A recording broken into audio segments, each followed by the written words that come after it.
What's up, YouTube? Welcome to another personal finance video. In this video, I'll be talking about gold and silver and debt, all sorts of good stuff. If you guys are into, personal finance strategies, gold, silver, stocks, Bitcoin, whatever, please like the video, subscribe to my channel, and check out my website, My Road to Wealth and Freedom, where I'm always kind of putting out new content. Things like net worth, passive income, the debt-free lifestyle, that type of thing. Also, quick disclaimer, I'm not a financial advisor. This YouTube channel is just for entertainment purposes only and information only. So please consult a financial advisor before making any investment decisions or doing things like buying gold and silver or following any of the strategies I discuss in these videos. Okay, guys. Yeah, it looks like the market's kind of. I'm doing this Monday, July 19th, 2021. Looks like the markets are kind of having a little bit of a pullback today. The Dow Jones, last I saw, it was down like over 900 points. I think it's kind of recovered a little bit. Oil's just absolutely getting killed. It's down about 9% on the back of that OPEC deal where they agreed to increase output. Which makes me happy. I sold my the bulk of my oil investments back in June, and since then they've been kind of on a down leg, and hoping to get some good buying opportunities going into the fall. So yeah, no big surprise. The markets seem to be. I hope people aren't feeling too much pain. My sense is that a lot of people are like really all in on a lot of these trades, like the Bitcoin, stock market, all that stuff. I just hope that they're playing with money that they can afford to lose, and they don't get wiped out in these corrections. As I've said before, I've become super risk off in the past few months, year. I'm the approach. I just feel like you don't need to borrow lots of money to invest. You don't need to like gamble away your life savings to do well financially. And I feel like that's the sense I'm getting, is like a lot of people are kind of in that camp. They, the market stocks only go up, the Fed's got your back, everything to the moon. I'm not really entirely convinced of any of that stuff. That to me, that's all like the hallmark signs of like a raging mania and bubble sort of mentality. And just over the weekend, I was talking to a good friend of mine who had told me about his cousin, I believe. That fella invested a lot of money, more than he could afford to lose, in Bitcoin a few months back, and of course. We know what happened to Bitcoin. It went from, 60,000, over 60,000. Now it's down to like 30,000. So it lost half its value. And, you know, that guy was telling everybody to go buy Bitcoin. It's going to the moon and all that.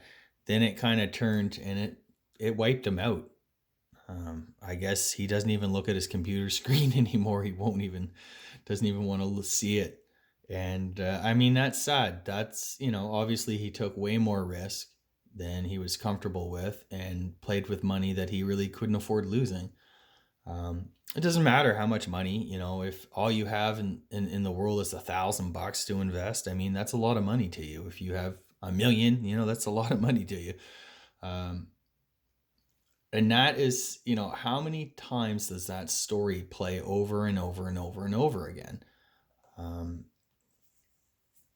That's what I mean. Like, there's a lot of new people getting into the market. People who never. I've said it in these videos too, especially a few months ago. Um, just so many people who have never talked to me about stocks or like rental properties or crypto and stuff like that. They're all giving me stock tips and all of these things. And that to me is a real sign of a raging mania and that sort of bubble um, fever, I guess you could call it. So I've been like really just playing it safe. I've lost subscribers, maybe not so much on this YouTube channel, but on my website, my Road to Wealth and Freedom link is in the description below, guys. Check it out. Um, please subscribe, help me out. Anyway, because nobody wants to, it's just not interesting to say, yeah, hey, I have some cash, I got some precious metals, I'm paying off debt. I'm not playing in this crazy market, and it's a very, very um, unpopular position, I guess, in these crazy markets, right? Everybody wants to know the latest meme stock. Everybody wants to, silver going to the moon, and um, you won't find any of that here. This is just, I'm very concerned and I'm very focused on building real wealth, long-term, stable, safe wealth, stuff that's not going to be taken away in a downturn. Um, I'm not, going out on a limb. I'm not using tons of leverage. In fact, I have more cash now than I would like. But I do recognize the cash positions I have is just for a short-term basis. It's not like I'm long-term hanging on to cash. Contrary to what a lot of people think, I don't truly believe that cash is quote unquote trash, at least not in the short term. Um, and certainly not if you have debt that you want to pay off. So I do think um, that I'm on the kind of right path. I hope you all are as well. Um, I'm not borrowing money to invest. I have money. What little I do have invested now, it's not. There's no. I'm not using any leverage. I'm not gambling with it.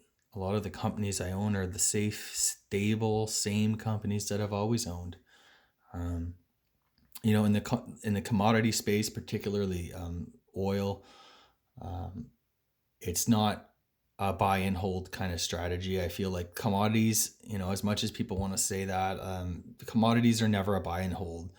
The experience in these markets has always been, it's the stairway up and elevator down. They don't touch the sides. So look out below. And, you know, I'm looking at some of my oil stocks.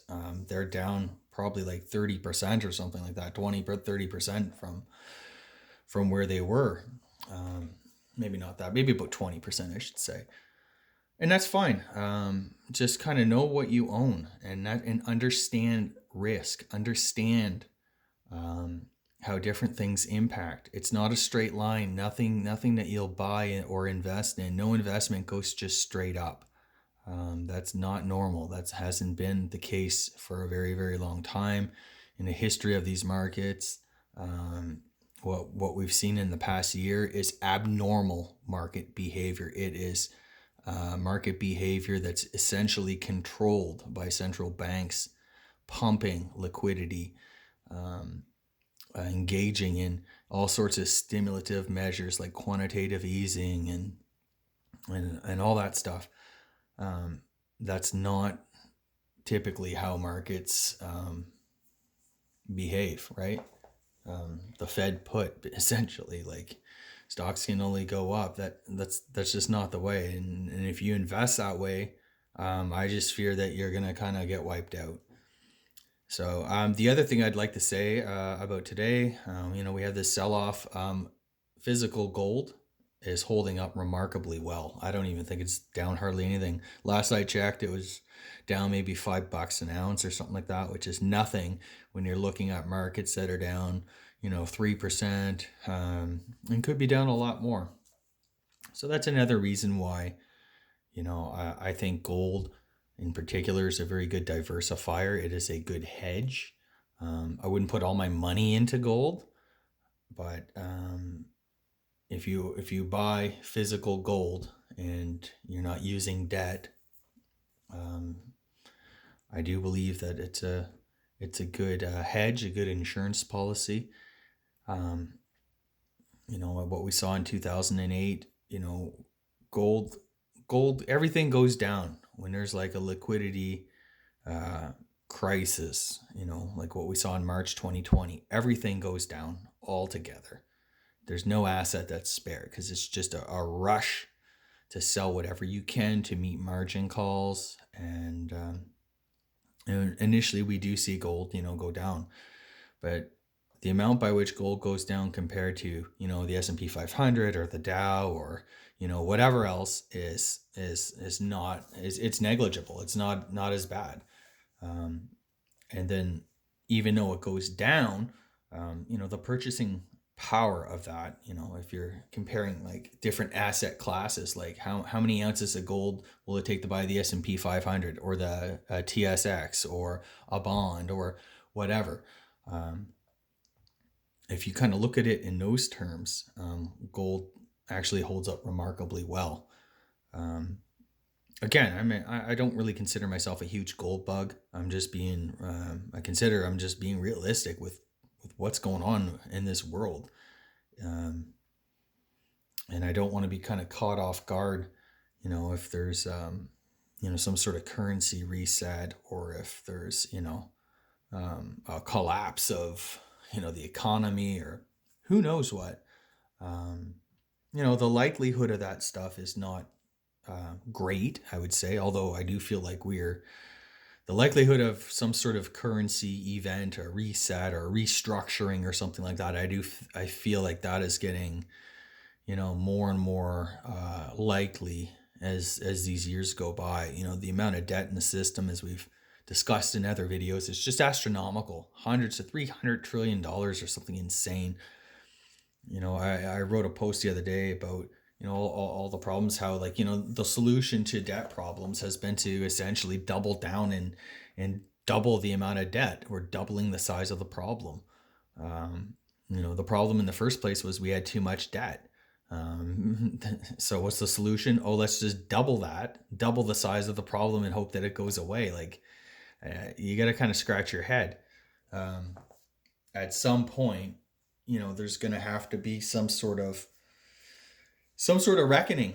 I don't know when that's going to be. And, so I think the best the average person can do is, don't have a lot of debt. Do the opposite of what everybody is doing around you. If they're, going out and leasing new vehicles, or, going in the debt, crazy mortgages to buy housing at astronomically high prices, just do the opposite. Pay off your house.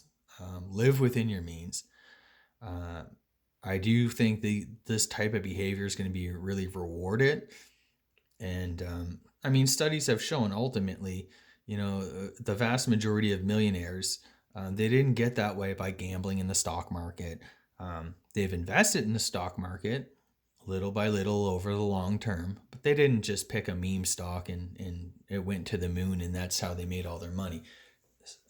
Those type of events are really, really quite unusual and rare. And if you find yourself, you're a Bitcoin millionaire, get out now, take your profits and be happy. Same thing with these meme stocks. I talk to guys, yeah, I own GameStop. I bought it at, I don't know, $40 and it went to like 400. Like, well, why didn't you sell? Oh, well, I'm just seeing what happens. It's like, well, if you're up 10 grand, that's real money that you can do stuff with. Take your profits, brother. Take your profits. Go, go spread that money around. Maybe buy some gold and silver, and maybe put it in an S&P 500 fund, or bank a lump sum on your mortgage, or do something that's going to help you out. Do something that's going to benefit you long term, versus just hanging on for the roller coaster ride. Who knows where these things go? But again, like, that's just kind of like that sort of like newbie mentality. Yeah, so I feel like, that's how true wealth is built. Save, invest, diversify, and carry as little debt as you possibly can. That would be my great advice. And yeah, maybe pick up some precious metals,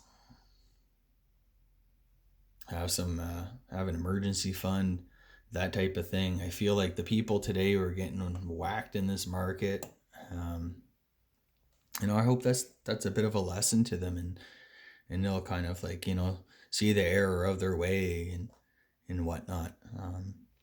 Anyways, I don't want to get too preachy. It's just, these are some of the same tried and true sort of principles of, personal finance that have been around forever, since the richest man in Babylon 100 years ago. It's just very simple, straightforward steps that we all can take to kind of improve our lot in life. And so far it's worked for me, I feel. And I hope it works for other people too. So that's all for today, guys. I hope you're enjoying your summer. I hope you guys aren't too stressed out over this little market correction or whatever that seems to be happening. And I hope you're all optimistic about the future, because I do feel like that debt freedom. I can't wait for that feeling of, hey, you know what? I got real money. I'm debt free. It's going to be a good time, good thing to look forward to. So pretty excited about that.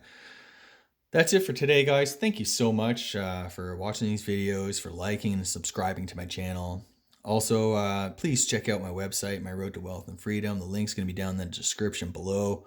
And hope y'all enjoy a good day, good summer, good week, and I'll be back next week.